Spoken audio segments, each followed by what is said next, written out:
So next concept, some of the examples for movement of force and couple. So what are the example for movement of a force? Nut tightened with a spanner.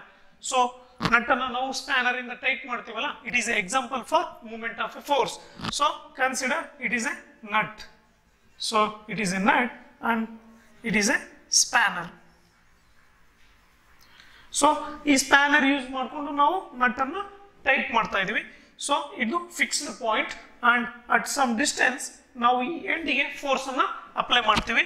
So what is movement of a force or torque? Movement of a force or torque is the product of force and distance. ಇದು ಇಲ್ಲಿ force act ಆಗ್ತಾ ಇದೆ, this is the distance. So ಈ distance ಅಲ್ಲಿ force ಅನ್ನು act ಮಾಡಿದಾಗ ನಮಗೆ torque produce ಆಗುತ್ತೆ. So this is the first example, nut tighten with a spanner. So nut ಅನ್ನು ನಾವು ಸ್ಪ್ಯಾನರ್ ತಗೊಂಡು ಟೈಟ್ ಮಾಡ್ತೀವಿ, ಅದು next. Second, door hinges. So door, so ವಾಲ್ಗೆ, ಸೊ ಈ ವಾಲ್ ಅಲ್ಲಿ ಫಿಕ್ಸ್ ಆಗಿರೋ ಹಿಂಜಸ್ ಮೇಲೆ ಇರುತ್ತೆ. ನಾವು ಇಲ್ಲಿ ಲ್ಯಾಚ್ ಇಂದ ಸೊ ಓಪನ್ ಕ್ಲೋಸ್ ಈಸಿಯಾಗಿ ಮಾಡಬಹುದು. ಸೊ ಇದು ಫಿಕ್ಸ್ಡ್ ಪಾಯಿಂಟ್, ಇಲ್ಲಿ ನಾವು ಫೋರ್ಸ್ ಅನ್ನು ಅಪ್ಲೈ ಮಾಡ್ತೀವಿ at some distance. So door hinges and a nut tightened with spanner are the practical example for movement of a force. So ಇಲ್ಲಿ ಒಂದು ಪಾಯಿಂಟ್ ಏನು ನೆನಪಿಟ್ಕೋಬೇಕು ಅಂದ್ರೆ, ಸೊ ಡಿಸ್ಟೆನ್ಸ್ ಜಾಸ್ತಿ ಆದಷ್ಟು ಫೋರ್ಸ್ ಕಡಿಮೆ ಬೇಕಾಗುತ್ತೆ ಟಾರ್ಕ್ ಅನ್ನ ಪ್ರೊಡ್ಯೂಸ್ ಮಾಡಕ್ಕೆ. ಡಿಸ್ಟೆನ್ಸ್ ಜಾಸ್ತಿ ಆದಷ್ಟು ನಮಗೆ ತುಂಬಾ ಈಸಿ, ಫೋರ್ಸ್ ತುಂಬಾ ಕಡಿಮೆ ಫೋರ್ಸ್ ಹಾಕಿ ನಾವು ಡೋರ್ ಅನ್ನು ಓಪನ್ ಕ್ಲೋಸ್ ಮಾಡಬಹುದು. ಹತ್ರ ಹೋದಷ್ಟು ನಾವು ಲಾರ್ಜ್ ಫೋರ್ಸಸ್ ಅನ್ನ ಹಾಕಬೇಕಾಗುತ್ತೆ. ಸೇಮ್ ಈ ಕೇಸಲ್ಲೂ ಹಾಗೆ ಸ್ಪ್ಯಾನರ್ ಎಷ್ಟು ಲೆಂದಿ ಆಗ್ತಾ ಹೋಗುತ್ತೋ ಅಷ್ಟು ಈಸಿ ನಮಗೆ ರೊಟೇಟ್ ಮಾಡಕ್ಕೆ ನಟ್ ಅನ್ನ ಎಷ್ಟು ಸಣ್ಣ ಆಗುತ್ತೋ ಅಷ್ಟು ಜಾಸ್ತಿ ಫೋರ್ಸಸ್ ಅನ್ನ ಹಾಕಬೇಕಾಗುತ್ತೆ.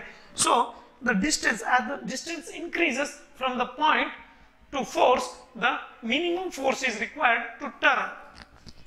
If the distance between the point and force is very less, we have to apply larger forces or higher forces. ತುಂಬಾ high forces ಅನ್ನ ಹಾಕಬೇಕಾಗುತ್ತೆ.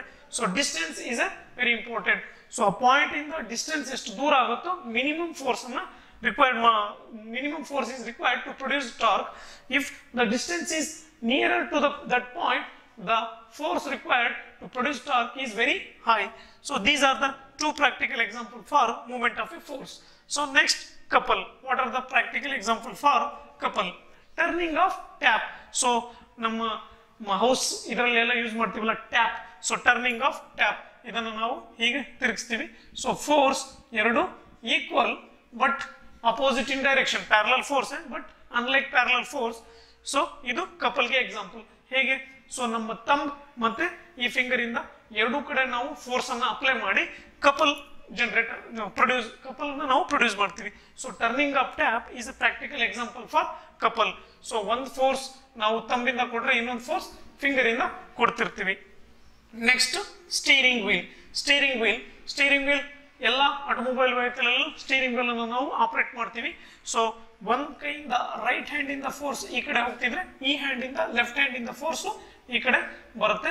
So equal force but opposite in direction, equal parallel force but opposite in direction, that is parallel unlike force. So ಇವೆರಡು ನಮಗೆ ಕಪಲ್ಗೆ practical example, turning of tap and steering wheel. So these are some of the practical example for the movement of force and couple.